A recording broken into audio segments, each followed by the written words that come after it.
न तुकोबारायांचा प्रासंगिक या प्रकरणातला अभंग आहे। महाराज या अभंगामध्ये छत्रपती शिवाजी महाराजांना उपदेश करतायत की महाराज, तुम्ही जो नजराना आम्हाला पाठवलाय त्याच्यानं आम्हाला सुख नाही। आमचं सुख जर कशामध्ये असेल तर तुम्ही भगवंताचं नामस्मरण करणं याच्यातच आम्हाला सुख आहे।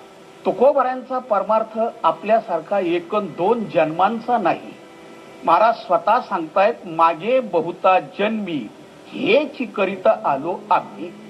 अनेक जन्म केलेली ही साधना आहे आणि त्या साधनेचा परिपाक म्हणजे अनुभवे आले अंगा ते या जगादीतसे। म्हणून उपदेश करण्याचा अधिकार संतांचा आहे, कारण त्यांना अनुभव आलेला आहे। तुका म्हणे चाकुनी सांगे मज अनुभव आहे अंगी। अनुभवा वाचून जर असेल तर त्याला व्यर्थ बडबड समजली जाते। अनुभवा वाचूनी बडबडते प्रसंग असा आहे। गोंदवलेकर महाराजांकडे एक नर्स बाई आलेली आहे आणि अशा वेळेला त्यांनी विचारलं गोंदवलेकर महाराजांनी, बाई तुम्ही काय काम करता? त्यांनी सांगितलं, मी हॉस्पिटलमध्ये स्टाफ नर्स आहे, मला रोज 3 ते 4 अवघड बाळंतपण करावी लागतात। महाराजांनी हिशोब केला, रोज 4 म्हटलं तरी महिन्याची 120 झाली, वरची 20 सोडून द्या सुट्टी वगैरे असेल तर, म्हणजे कमीत कमी 100 बाळंतपण महिन्याला, वर्षाला 1200 झाली, 200 सोडून द्या कमीत कमी 1000 बाळंतपण। विचारलं, बाई किती वर्ष हॉस्पिटलमध्ये काम करता? ती म्हणली, महाराज 5 वर्ष झाली मी हॉस्पिटलमध्ये काम करते। यांनी विचार केला, 5 वर्षामध्ये 5000 बाळंतपण केली। विचारलं, बाई तुम्हाला मुलं किती आहेत? ती म्हणली, महाराज अजून लग्नच झालं नाही। विठ्ठला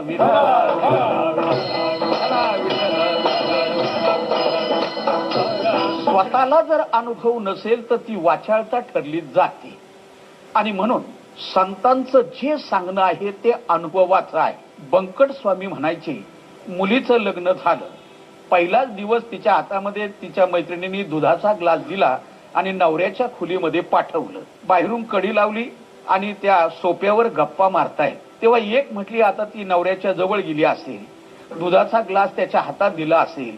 दुसरी म्हटली, त्यानं तो दुधाचा ग्लास असा टेबलावर ठेवला असेल। तिसरी म्हणायला लागली की त्यानं तिचा हात आपल्या हातात घेतला असेल। बाहेर सोप्यावर ज्या मैत्रिणी गप्पा मारतायत ती म्हणजे सगळी शास्त्र आहेत। शास्त्र ही गप्पा मारणारी आहेत, पण प्रत्यक्ष नवऱ्याच्या सहवासामध्ये जे अनुभव घेते ते म्हणजे संत आहेत आणि मग संतांचं बोलणं अनुभवाचं आहे। विठ्ठला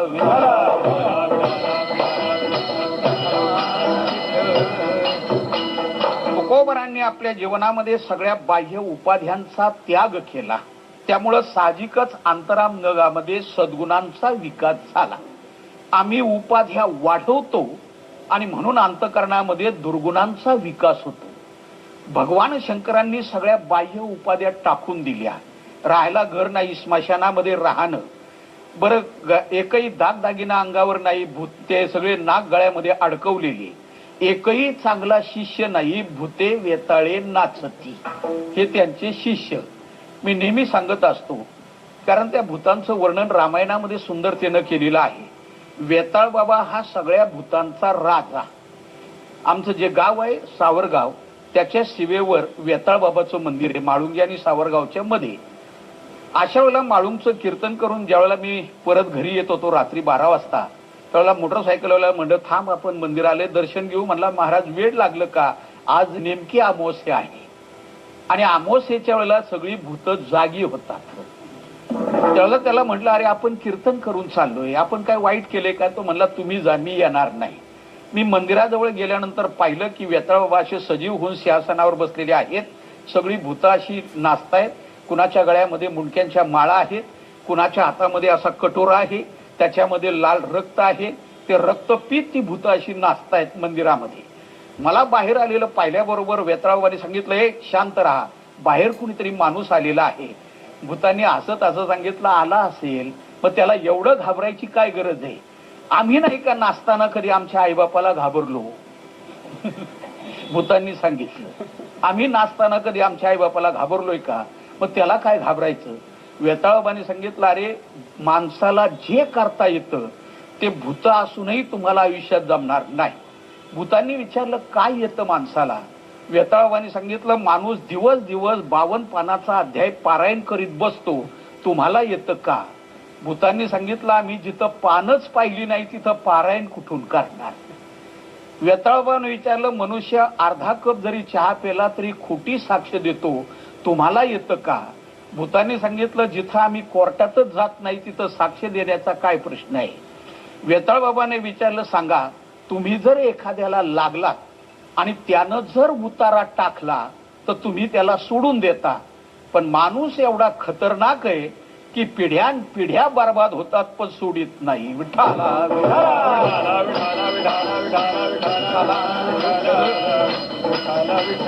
भगवान शंकरांनी या सगळ्या उपाध्यांचा त्याग केला, म्हणून तर अंतःकरणामध्ये सद्गुणांचा विकास झाला, तिसरा डोळा उघडला आणि कामाला जाळलं. तसं या ठिकाणी तुकोबारांच्या अंतःकरणामध्ये सद्गुणांचा विकास झाला. अशा वेळेला बाह्य साधना करणारे जे असतात ना, ते अंतरंग साधना करणाऱ्यांना नेहमी घाबरत असतात. उदाहरण पाहायचं झालं तर इंद्र ज्या ज्या वेळेला कुणाची तपश्चर्या वाढायला लागली की त्यांना अप्सरा पाठवायची आणि त्याची तपश्चर्या भंग करायची, का तर आपली खुर्ची मजबूत राहावी मन. तसं या ठिकाणी तुकोबारांचा छळ करणारे अनेक होते, त्रास देणारे अनेक होते. त्यापैकी रामेश्वर भट्टांची कारण दृष्टी होती आणि छत्रपती शिवाजी राजांची कार्यदृष्टी होती. कारण दृष्टी असल्यामुळं रामेश्वर भट्टांनी तुकोबारांची परीक्षा घेतली. बुद्धी नेहमी परीक्षा घेत असते आणि भक्ती ही नेहमी परीक्षा देत असते, हा फरक आहे. म्हणून बुद्धी परीक्षा घेते. रामायणामध्ये सतीनं प्रभू रामचंद्रांची परीक्षा घेतली की खरंच हे ब्रह्म आहे का. भागवतामध्ये सुद्धा ब्रह्मदेवानं भगवान कृष्णांची परीक्षा घेतली, खरंच हे ब्रह्म आहे का, म्हणून तर गाई वासरं चोरून नेली. आणि भक्ती ही नेहमी परीक्षा देत असते. तुकोबाराय शेवटपर्यंत अवस्थेमध्ये टिकले आणि म्हणून तर त्यांना मोठेपण प्राप्त झाले. त्याचं कारण एक, सामान्य माणसं अवस्थेत जाण्याचा प्रयत्न करतात, पण जर कधी व्यवस्था बिघडली अवस्था सोडून देतात. पंढरपूरला जाण्याची अवस्था निर्माण झाली, कीर्तनात ऐकल्यामुळे गेला पंढरपूरला, पण तिथं जाऊन जर तापानं आजारी पडला तर आम्हाला पंढरपूर धार्जिनं नाही असं म्हणून वाऱ्याच बंद करतो. व्यवस्था बिघडली की अवस्था सोडून देणारे आपण. तुकोबारांचं तसं नाही. तुकोबाराय अवस्थेत गेले, त्यांची व्यवस्था बिघडली, त्यांची पत्नी मिली, ते म्हणले बाईले मिली, मुक्त झालो देवे माया सोडविली. एवढंच नाही, त्यांचं दिवाळं निघालं तरी महाराज म्हणले बरं झालं माझं दिवाळं निघालं. बरे झाले देवा निघाले दिवाळे, बरे या दुष्काळे पिढा केली. दिवाळं निघालं तरी महाराज आपल्या अवस्थेमध्ये, म्हणून ज्याची अवस्था शाश्वत असते ते संत आहे. विठाला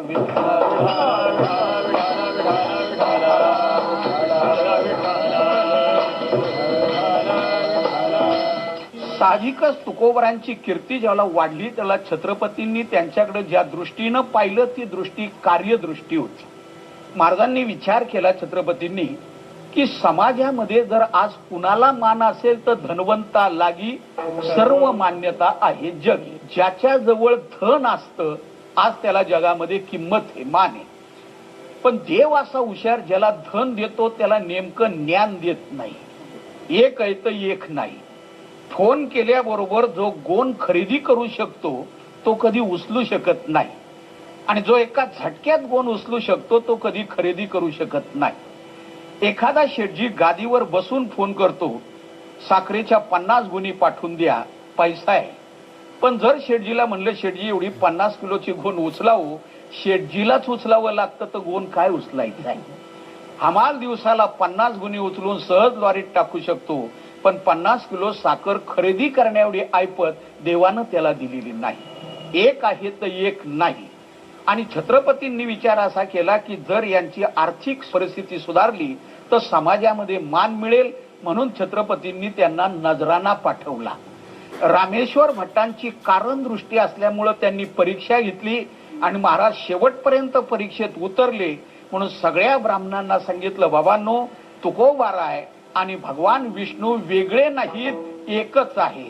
अशा वेळेला छत्रपतींनी जेव्हा नजराणा पाठवला तेव्हा जिजाबाईंनी हे सगळे दागदागिने धारण केले, नवीन कपडे धारण केले. तुकोबारांनी आल्यानंतर पाहिलं, विचारलं, आवले हे सगळं कुठून आलं? विशेष एक आहे की जिजाबाई मंगळाईची प्रार्थना करणारे, पूजा अर्चा करणार. जिजाबाईंनी सांगितलं, अहो माझी मंगळाई नवसाला पावली आणि छत्रपतींनी हा सगळा नजराणा आपल्याला पाठवला. आता आपलं दारिद्र्य जाणार, आपण गरीब राहणार नाही. कारण तुम्ही नेहमी म्हणायचे आम्ही सदैव सुडके, असे असताना आपलं दारिद्र्य संपेल. त्यावेळेला तुकोबारांनी सांगितलं, आवले कोण म्हणतं का आपण गरीब आहोत म्हणून? अगं आपल्यासारखा श्रीमंत जगाच्या पाठीवर कोणी नाही. स्वतः नामदेवराय बोलून गेले की आम्ही हरिदास कुबेर भांडारी, कुबेराचं ऐश्वर आपल्या जवळ आहे. ज्ञानोबारायांसारखी आई आहे, पांडुरंगासारखा बाप आहे, ते माझे सोयरे सज्जन सांगाती. हे बाकीचे सगळे संत सोयरे आहेत.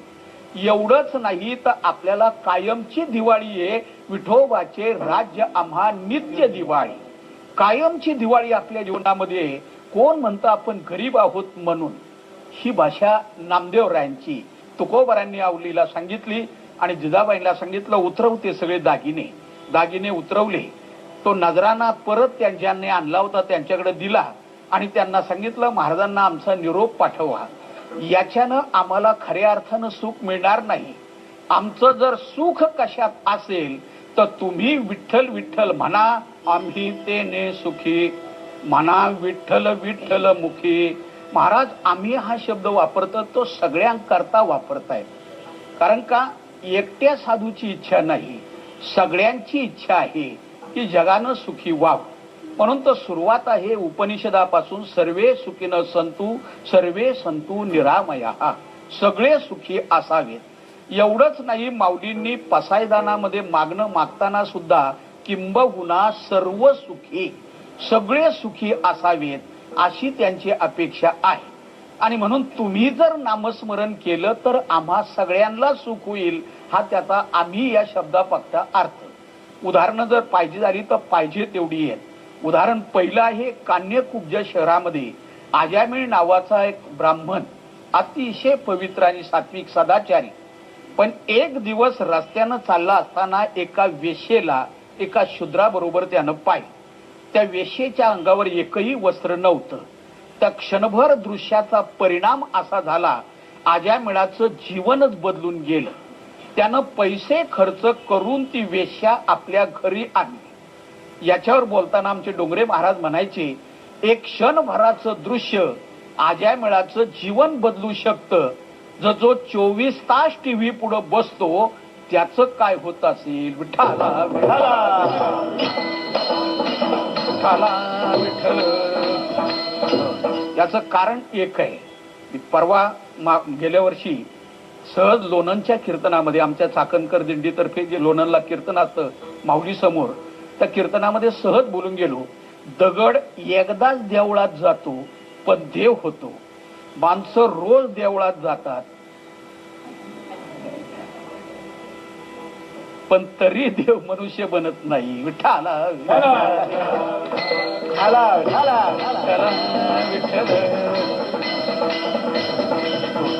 सोपच्यानं सांगितलं, द्रौपदी तुला धर्मराजानं सांगितलं नाही मला 100 यज्ञाचं पुण्य पाहिजे, मी असा फुकट कोणाच्या घरी येत नाही. ती म्हणली माहितीये म्हणून तर आले. त्यानं विचारलं तुझ्याकडे 100 यज्ञाचं पुण्य कुठून आलं? तिनं सांगितलं, साधूच्या भेटीला किंवा देवाच्या भेटीला एक पाऊल जरी टाकलं ना तर प्रत्येक पावला गणिक एकेका यज्ञाचं पुण्य मिळत. मनुष्य जीवनामध्ये बदल होणं इतकं सहजासहजी नाही. त्याच्याकरता जीवनामध्ये साधना असावी लागते. म्हणून आजामिळाचं जीवन असं बदललं की त्यानं ती वेश्या घरी आणली. देवधर्म सांदी पडिले सकळ. आणि एके दिवशी जेवढा साधू जेवण्याकरता आले त्यावेळेला जेवण झाल्यानंतर सांगितलं की दक्षिणा, ते म्हणले तुला लुटलं नाही हीच दक्षिणा समज. त्यानं सांगितलं साधूंनी दक्षिणा घेतल्याशिवाय जाणार नाही. कारण साधू ज्या घरी जेवण करतील, ज्या घरचं अन्न खातील त्यांचं कल्याण केल्याशिवाय साधू जात नाही. तसं पाहिलं तर साधू सहजासहजी कुणाच्या घरी जेवायला जातच नाही. महाभारतातला प्रसंग आहे, जेवला अश्वमेघ यज्ञ झाला पांडवांचा, पण स्वर्गामध्ये घंटा वाजली नाही धर्मराजानं कृष्णाला विचारलं, कृष्णा काय कमी आहे? म्हणजे स्वपच नावाचा एक साधू जर जेवायला आला तरच आपला यज्ञ सफळ होईल. अशा वेळेला धर्मराजाला वाटलं मी राजा आहे, तो सहज येईल जेवायला, आणि म्हणून त्याच्याकडे आले. स्वपच्यानं सांगितलं, हे बघ राजा, मी जेवायला येईल पण एका अटीवर, मला जर 100 यज्ञाचं पुण्य देणार असशील तर येईल, नाही तर मी असा कुणाच्याही घरी फुकट जेवायला जात नाही. हे म्हणले पहिलाच नीट नाही झाला, स्वर्गात घंटा वाजली नाही, 100 यज्ञाचं पुण्य देऊ कुठून? बाकीच्या पांडवांनी जाऊन प्रार्थना केली, आम्ही नंतर यज्ञ करतो, सगळं पुण्य तुम्हाला देतो, पण आता चला. तो म्हणला असा उधारीचा व्यवहार करीत नाही, आता 100 यज्ञाचं पुण्य पाहिजे. द्रौपदीनं पाहिलं, तिला लक्षात ठेवलं, सकाळी लवकर उठली. महाभारतकार सांगतात, द्रौपदी ब्राह्मण मुहूर्तावर जागी झाली, स्नान केलं आणि सुंदर असा स्वयंपाक बनवला. महाभारतकारांना विचारलं असं का?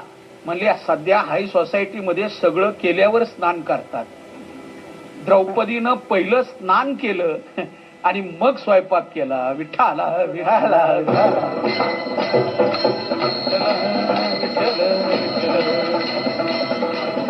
आणि स्वपच्या जवळ येऊन सांगितलं, महाराज स्वयंपाक तयार आहे, जेवायला चला. स्वपच्यानं सांगितलं, द्रौपदी तुला धर्मराजानं सांगितलं नाही मला 100 यज्ञाचं पुण्य पाहिजे, मी असा फुकट कुणाच्या घरी येत नाही.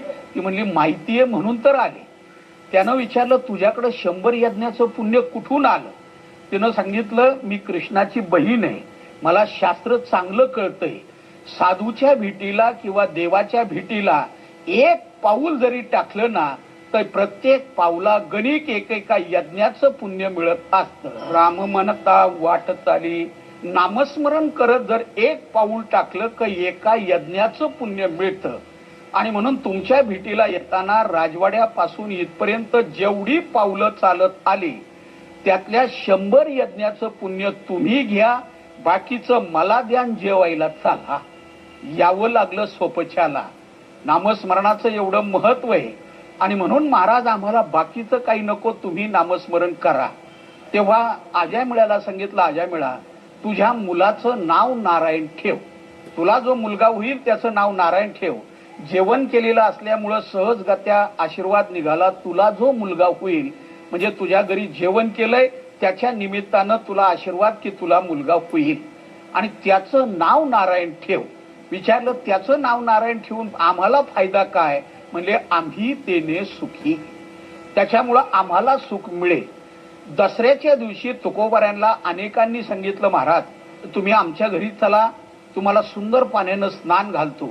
एक जण म्हणला तुम्हाला भरदरी कपडे द्यायला देतो, एक जण म्हणला तुम्हाला दागदागिने देतो, एक जण म्हणला माझी पत्नी अन्नपूर्णा आहे, ती तुम्हाला पंचपक्वानाचं जेवण देईल.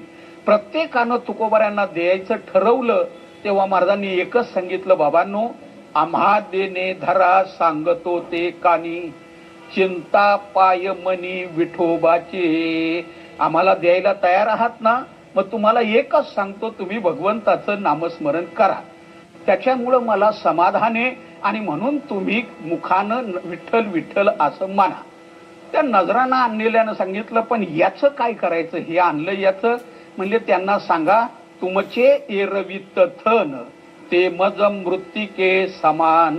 आमच्या सारख्या वैरागी माणसाला माती समान आहे.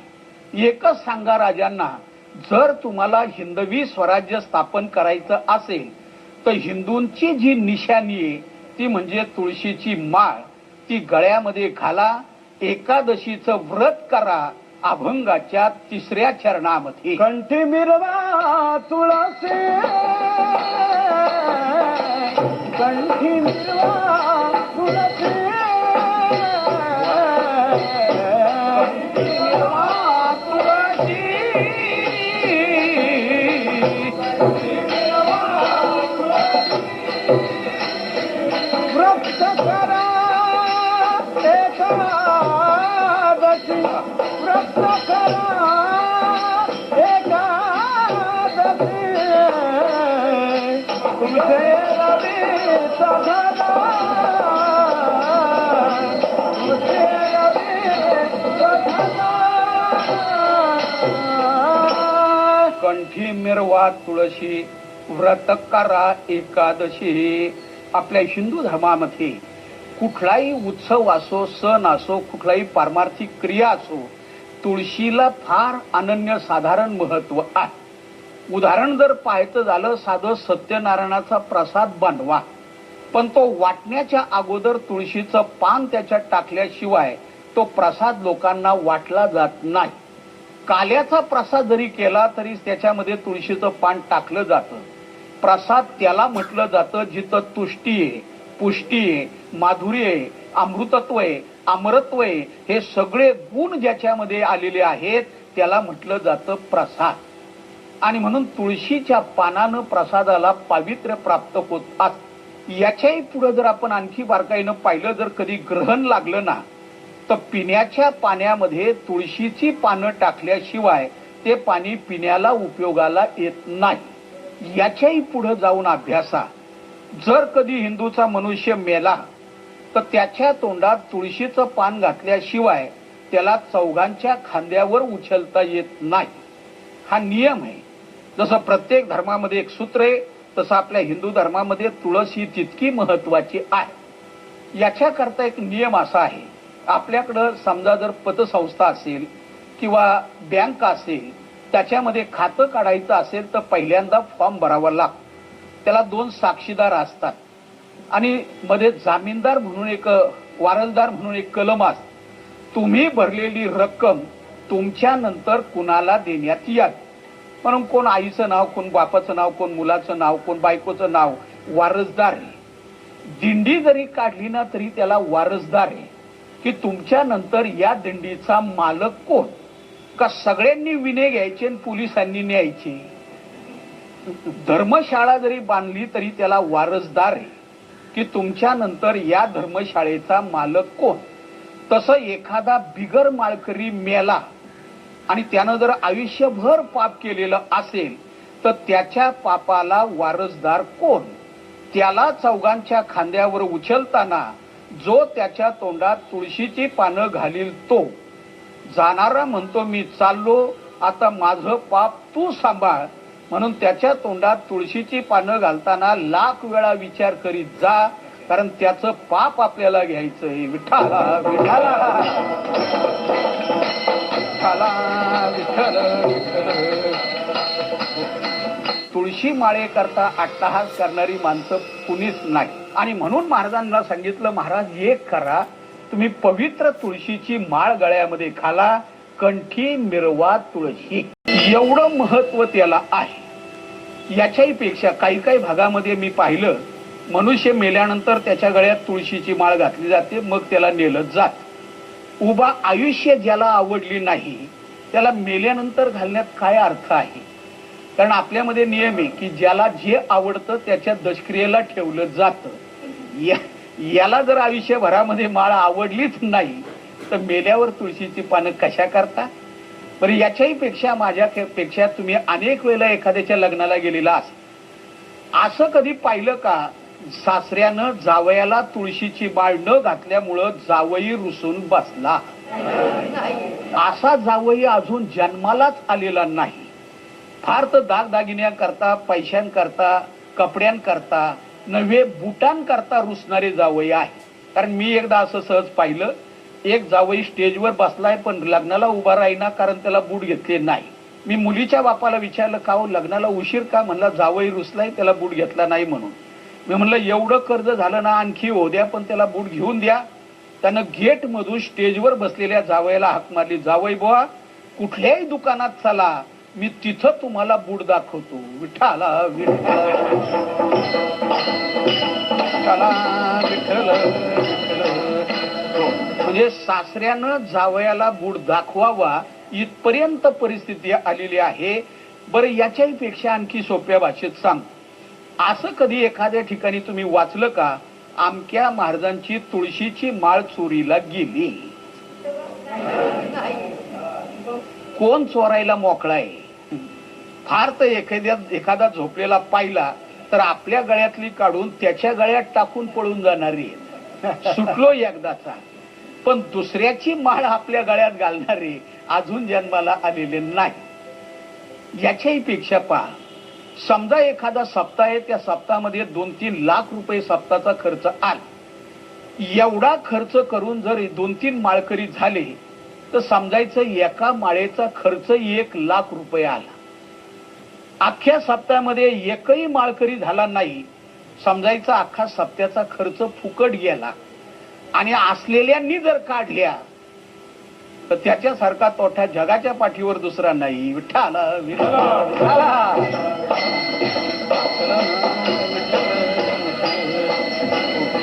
याच्याही पेक्षा आणखी सोप्या भाषेमध्ये असं कधी तुम्ही पाहिलं का, एखादी बाई मरण पावली, तिची मुलगी तिच्या सासरवरून आली, दरवाजात पाऊल टाकले, आईचं प्रेत असं समोर, आणि पाऊल टाकल्याबरोबर हंबरडा फोडून म्हणली, आई तू म्हटली होती ना तुला तुळशीची माळ घालीन म्हणून. अशी एखादी पोरगी रडताना नाही ना, अशी पोरगी अजून जन्माला आलीच नाही. फार फार तर घरातल्यांना कळावं म्हणून ती फार मोठ्याने म्हणेल, आई तू म्हटली होती ना तुला भोरमाळ देईन. त्याच्यावर डोळा. पण तुळशी माळे करता अट्टहास करणारी माणसं कुणीच नाही. आणि म्हणून महाराजांना सांगितलं, महाराज एक करा, तुम्ही पवित्र तुळशीची माळ गळ्यामध्ये घाला, कंठी मिरवा तुळशी. कोण ही तुळस, त्याच्याकरता पुराणामध्ये कथा आलेली आहे. भगवान शंकर जेव्हा असे ध्यानाला बसलेले आहेत तेव्हा इंद्र त्या रस्त्यानं असा चालला. इंद्र देवादी देवांचा राजा, त्यानं काहीतरी प्रश्न विचारला त्यांना, पण ते ध्यानात असल्यामुळं काही बोलले नाही. इंद्रानं खड्ग काढलं आणि भगवान शंकरांच्या जटेवर असं मारलं. जटेवर मारलं तेव्हा जटेमधून जाळ निघायला सुरुवात झाली आणि त्या जाळामधून एक बालक जन्माला आलं, तो म्हणजे जालंधर. अतिशय पराक्रमी. त्याचं लग्न झालं, त्याच्या बायकोचं नाव होतं रुंदा. पण ती महान पतिव्रता होती. तुकोबाराय सांगतात, जी पतिव्रता असते तिची देवावर सुद्धा सत्ता असते. तुका म्हणे पतिव्रता तिची देवावरी सत्ता, देवावर सुद्धा तिची सत्ता आहे. ती ज्या वेळेला ध्यानाला बसलेली असायची त्यावेळेला जालंधरला युद्धभूमीवर कुठलं शस्त्र लागत नव्हतं. भगवंतानं विचार केला, तिचं ध्यान भंग केल्याशिवाय जालंधरला मारता येणार नाही. आणि मग अशाला जालंधरचं रूप भगवान विष्णूनं धारण केलं. रुंदेकडे येऊन सांगितलं, रुंदा मी विजयी होऊन आलोय, मला ओवाळण्याकरता उठ. ती ओवाळण्याकरता उठली, तिचं ध्यान भंग झालं. नेमकं त्याच वेळेला युद्धभूमीवर भगवान शंकरांनी त्रिशूळानं जालंधरचा वध केला. आपल्या पतीला कपटानं मारलं हे जेव्हा तिच्या लक्षात आलं तेव्हा तिनं भगवान विष्णूला शाप दिला, जसं माझी आणि माझ्या पतीची ताटातूट केली तसं त्रेतायुगामध्ये सुद्धा तुमची पत्नी अशीच पळून नेली जाईल आणि तिला पळवणारा दुसरा तिसरा कोणी नाही तर माझा पती जालंधर हाच या ठिकाणी रावण रूपानं जन्माला येईल. त्यावेळेला जालंधरच्या प्रेतावर रुंदेनं स्वतःला सती गेली म्हणजे जाळून घेतलं आणि त्या राखेमधून जे रोपट जन्माला आलं ती म्हणजे तुळस. रुंदा तुळशी रूपानं जन्माला आली म्हणून पतिव्रतेची खून भगवंतानं तिला आपल्या गळ्यामध्ये धारण केली. आणि नियम असा आहे, देवाला आवडते अशा प्रकारची भक्ती आपण करावी. आवडे देवासी तो ऐका प्रकार, म्हणून तुळशी माळ गळा. माणसानं गळ्यामध्ये तुळशीची माळ घालावी आणि भगवंताची भक्ती करावी. तुळशीला इतकं महत्व आहे की त्याचं एक पान सुद्धा अतिशय महत्वाचं आहे. विचार करा, रस्त्यानं आपण चाललेलो आहे, तुळशीचं पान असं रस्त्यावर पडलेलं पाहिलं, ते उचला, आपल्या डोक्यावर ठेवा. नामदेवराय म्हणतात, एवढं फळ त्याचं मिळतं ना, तुळशी दळप मस्तकी वंदिले, मस्तकावर ठेवलं, कोटी तीर्थ स्नान केले, एवढे फळ नामा म्हणे. त्यानं कोटी तीर्थामध्ये स्नान केल्याचं फळ मिळतं.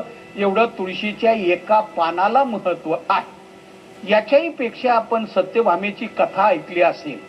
सत्यभामेनं भगवान कृष्णाचं दान केलेलं आहे नारदान. जेव्हा नारदजी निघाले कृष्णाला घेऊन, त्याला रुक्मिणीला सगळ्यांनी सांगितलं, रुक्मिणी आई साहेब तुम्ही स्वस्त बसलेला आहात, जरा लक्ष द्या, मग जावो नी वृंदावना. रुक्मिणी आई साहेब वृंदावनाजवळ आल्या, तुळशीला प्रदक्षिणा घातली, एक तुळशीचं पान तिनं घेतलं आणि पारड्यामध्ये टाकल्याबरोबर देवाचं पारडं वर झालं. एवढं पानाला महत्व आहे.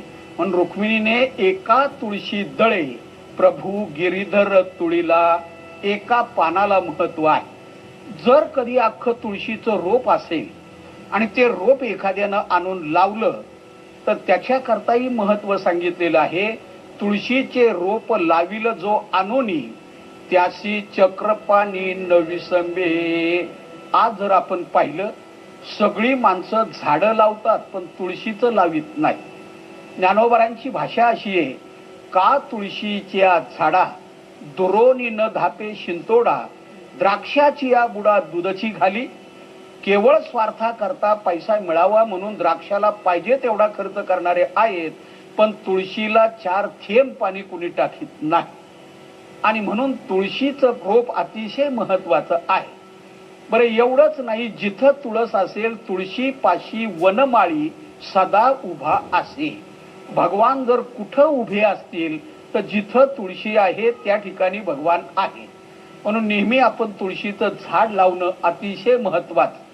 त्याच्याही पेक्षा तुळशीच्या वृंदावनाला महत्व आहे. कारण त्या वृंदावनाला जर कधी प्रदक्षिणा आपण घातली तर यम त्याच्या घरी येऊ शकत नाही, एवढं महत्व नामदेवरायांनी वर्णन केले. विठ्ठला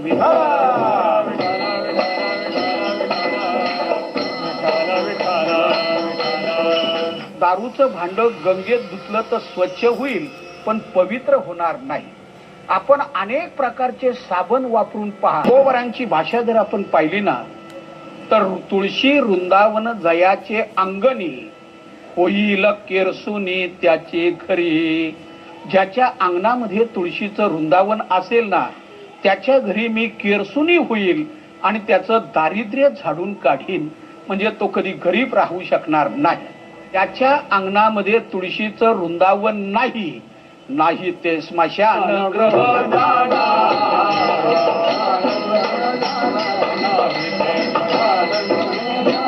जयाचे अंगणी तुळशी वृंदावन,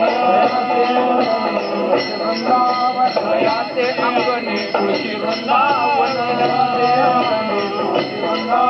नाही ते स्मशान ग्रह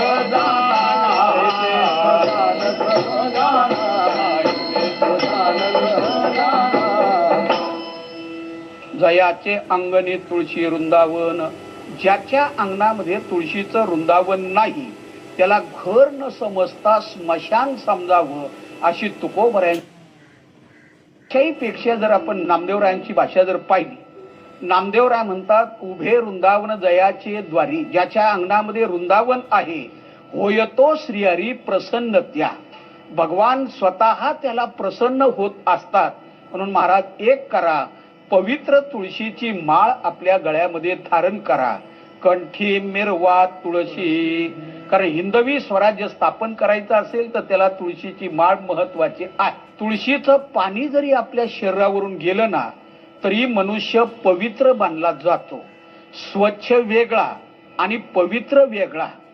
कारण का दारूचं भांड गंगेत धुतलं तर स्वच्छ होईल पण पवित्र होणार नाही. आपण अनेक प्रकारचे साबण वापरून पहा, साबणानं आपल्या शरीराला स्वच्छता येईल पण पवित्रता नाही. तुळशीच्या पाण्यानं स्नान केलं, ते पाणी शरीरावरून गेलं तरी आपलं शरीर पवित्र बनलं जातं. याच्याकरता भागवतामध्ये उदाहरणे, पुतना, पुत म्हणजे पवित्र, ना म्हणजे नाही. जी पवित्र नाही, अपवित्र आहे, तिला म्हटलं जातं पुतना. जगामध्ये अपवित्र जर काय असेल तर शरीर आहे, नाही अपवित्र शरीरा ऐसे. याला पवित्र करण्याची 2च साधन, एक तुळशीची माळ. स्नान करताना तुळशीचं पाणी शरीरावरून गेलं तर शरीर पवित्र बनलं जातं. आणि दुसरं हरिपाठ कीर्ती मुखे जरी गाय, पवित्रची होय देह त्याचा.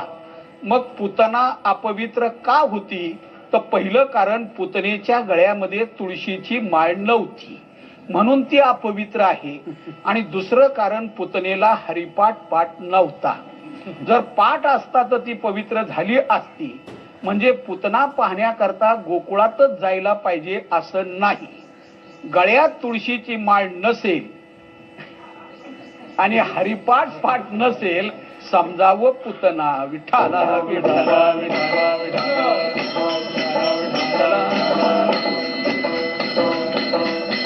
आणि म्हणून तुकोबरायांनी या ठिकाणी सांगितलं, कंठी मिरवा तुळशी विठोबा रघुमाई.